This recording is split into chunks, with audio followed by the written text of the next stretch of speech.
Hi, this is Lady Lex UK, and this is Dr. Lex number 7. Apologies that this is a little bit of a rushed one this week. I've got an awful lot on, and there are personal things going on. That means that I'm not haven't got much time to make these, so there won't be any computer voices and little pictures of the comments and everything.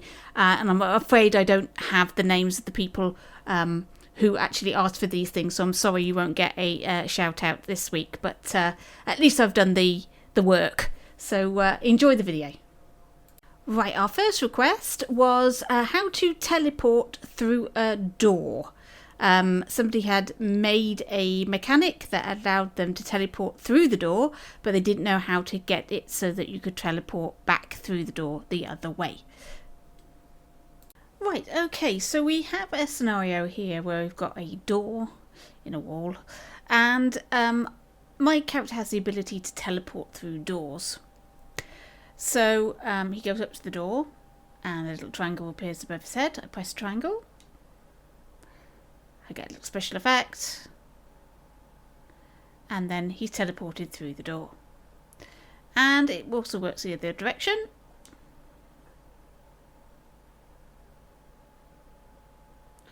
And he's back the other side. Right, let's have a look and see what I've done with the microchips. Okay, so let's reset him. First of all, the door has its own microchip. You don't need this door to open, so you need to delete all of that. But you can keep the trigger zone, but you'll want to put the trigger zone just on this side of the door and make it a square. So that's what I've done. So I've got a controller sensor which is set to remote controllable, and this is going to activate that triangle that you saw. Now the triangle message is inside the puppet. I put it in the puppet because it makes it much easier to position it above his head.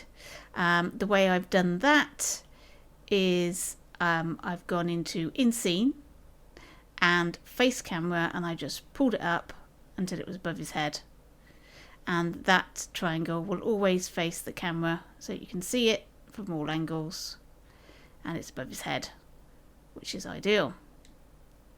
Okay, so this triangle needs to display when he's in the trigger zones, and like I say, we've got two trigger zones. We've got one for either side of the door. So we've got this trigger zone and this trigger zone. This one is this side of the door, so you can see. So I've got an OR gate.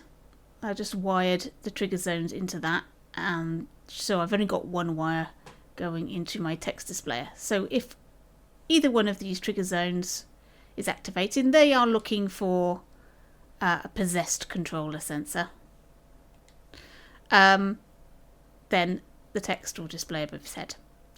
Right, I've linked the triangle button press to a signal manipulator. Now, I haven't used signal manipulators very much in the past, but this one's a very simple one. You just put this in, set it to pulse on input on.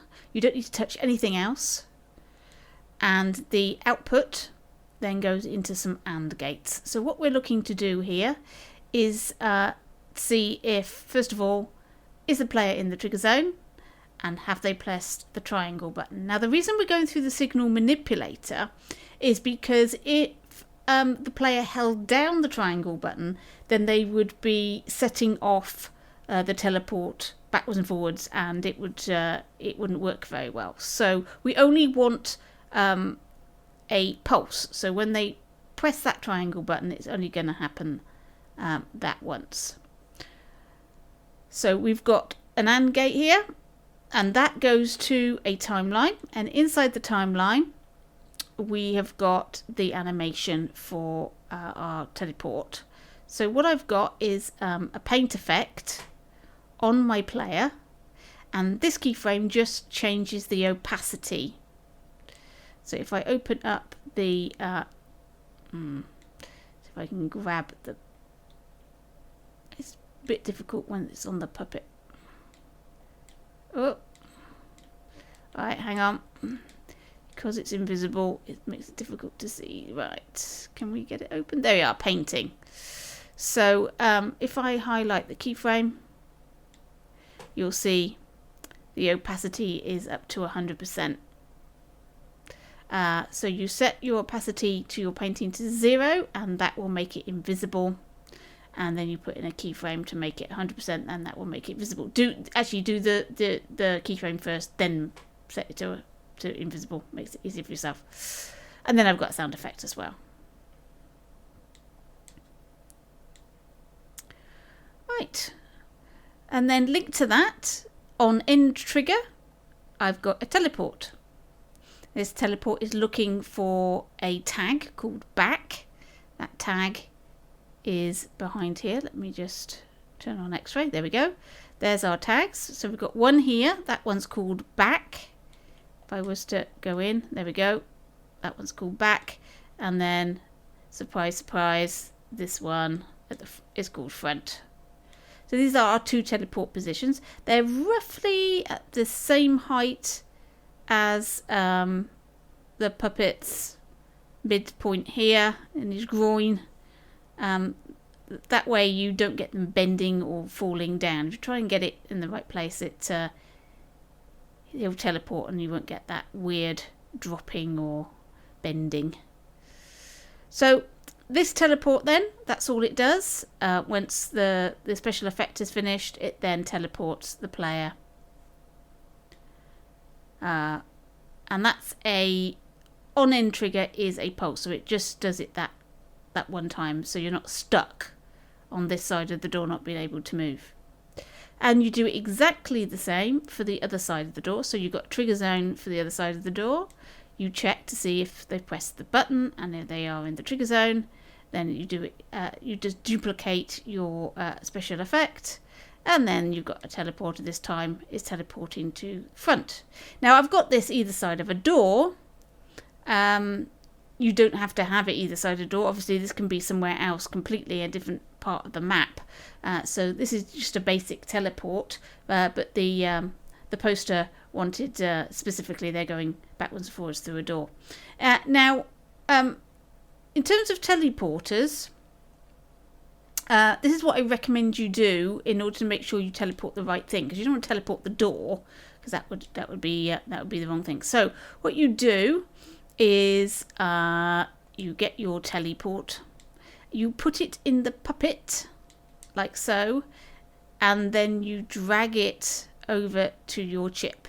And as you can see, and now a wire has been created. This is the much easiest way of making sure that you've selected the correct part of the puppet, because what you don't want is to accidentally pick a foot or a belly or something, or just his head, and teleport that. You want the whole thing, you want the whole puppet. So I find that is the most sensible way of doing it. So you just put it in the teleporter in the puppet microchip, and then drag it over into your door logic like that, and that makes sure that you're teleporting the correct thing.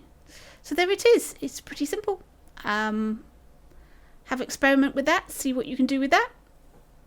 The next one was about stealth games, I guess. They wanted to know how they could detect whether the player was making too much noise by running, and then the enemy would attack. So here is how to detect if a player is running. Right, so what we're going to be doing here is detecting whether or not our puppet is running or not. So if I walk, nothing happens, he just walks around normally. But as I pick up speed, now he's walking a little bit faster, now he's running. And an alarm's gone off. And it stops as soon as he stops running. So there we go. Let's have a look and see what we've got here. So we've got 2 meters a second as its walk speed and 6 meters a second as its run speed. So I've just determined that by the time he gets to halfway between those two, that's when I believe he is running. So at 4 meters a second, I would say he is running. And in his logic, in this logic chip here, I've got a movement sensor, a calculator, and a transmitter. So the movement sensor is just wired from the velocity overall into the calculator. The calculator is looking to see if that number is greater than 4.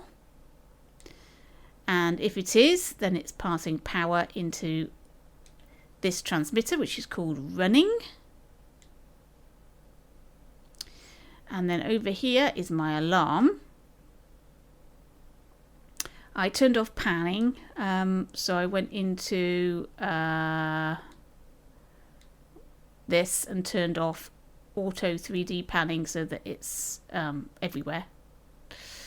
And I've got a wireless receiver that's looking for running,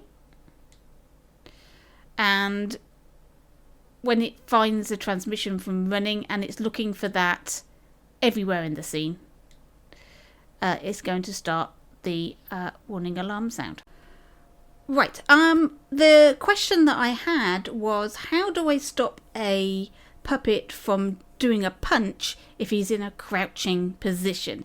So this tutorial is a duplicate of other tutorials that I've done that mentions this and this method. This is how to use a node as a gate so that you can power on effects when you need them and power them off when you don't.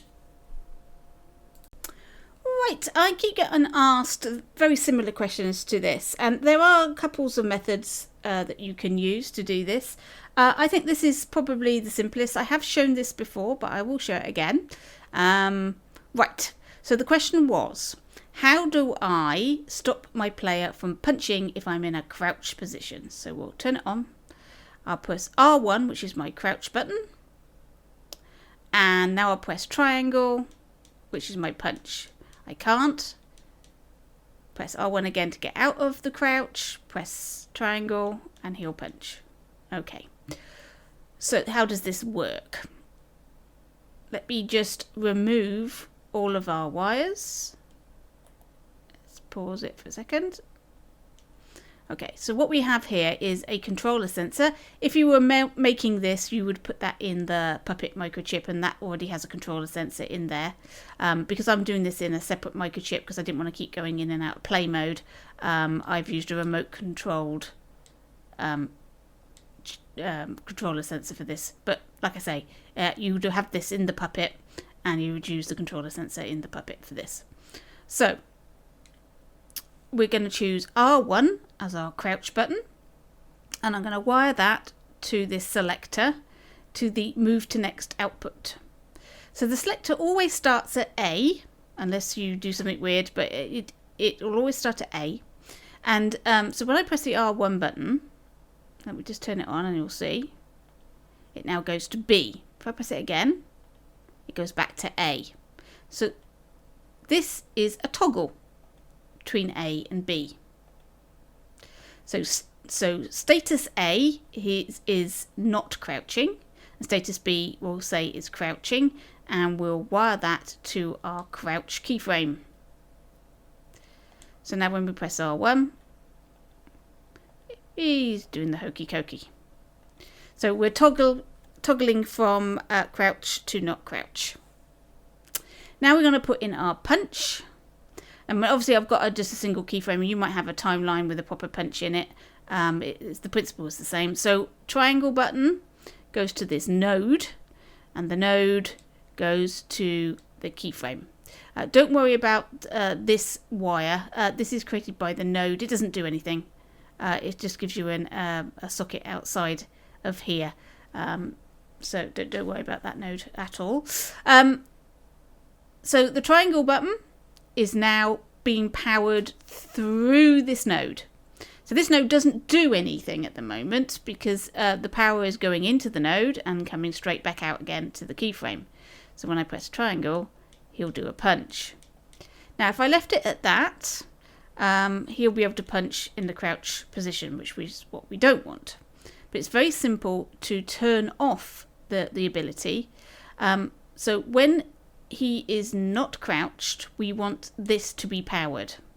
So we're going to wire A to the power of our node. So when we're in an A position, we can punch. But when we're in a B position, you notice this has now gone dark because it's got no power. And if we try to press triangle now, this part has power, but as soon as it hits this node that is turned off, the power doesn't continue on. So we've effectively blocked it here.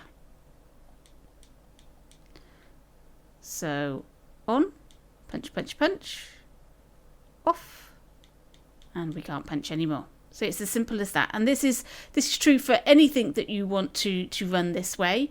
So you have you make sure that when the status is okay, that it's powered, and when the status is not okay, that it's not powered.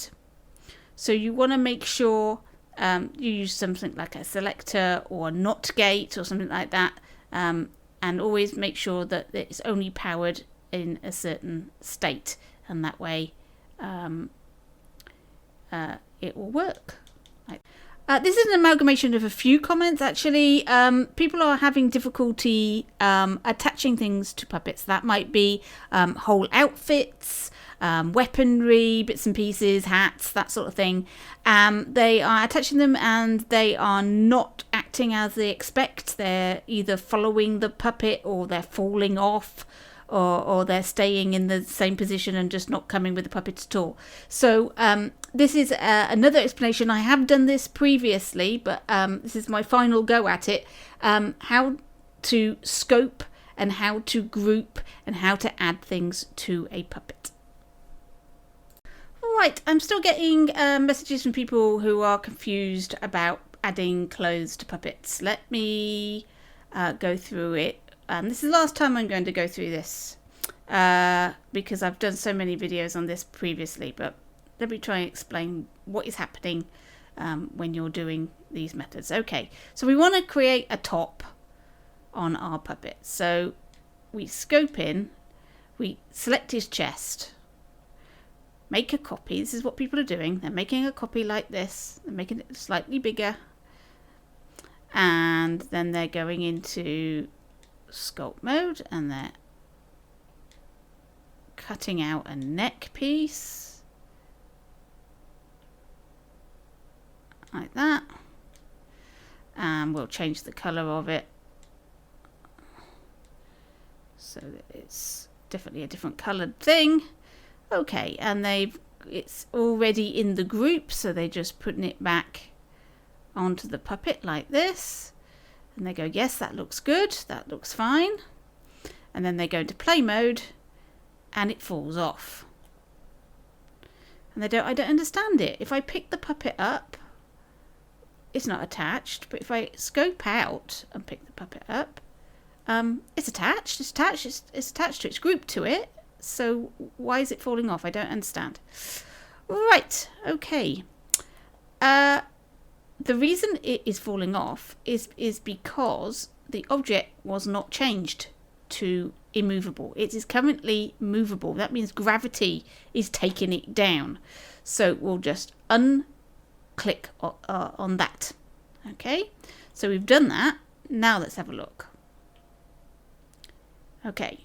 Oh, this isn't right. It's not attached to his body. It's moving with him, and when he stands still, it's attached. But when I move like this, it's behind me.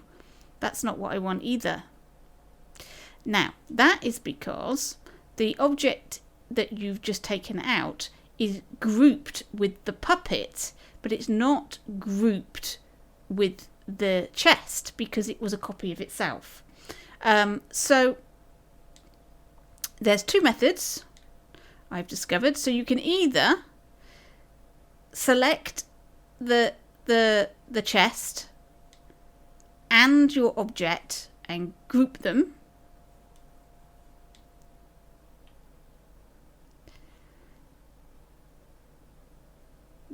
That is probably the great method. Or you can do what I've been telling everybody to do, is you scope. So you go L1 and X till you get to this, and then you can place it where you need it to be. I didn't realise the grouping thing worked, but it does. So there we go. So now we've got our top attached to our puppet. Now it's the same with anything you want to put in the player's hand.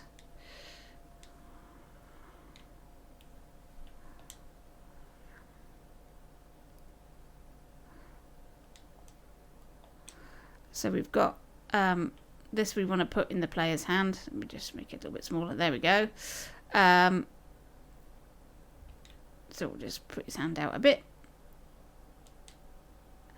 Now, I can select it, and if I did that and grouped, this is what happens. That's not what you want.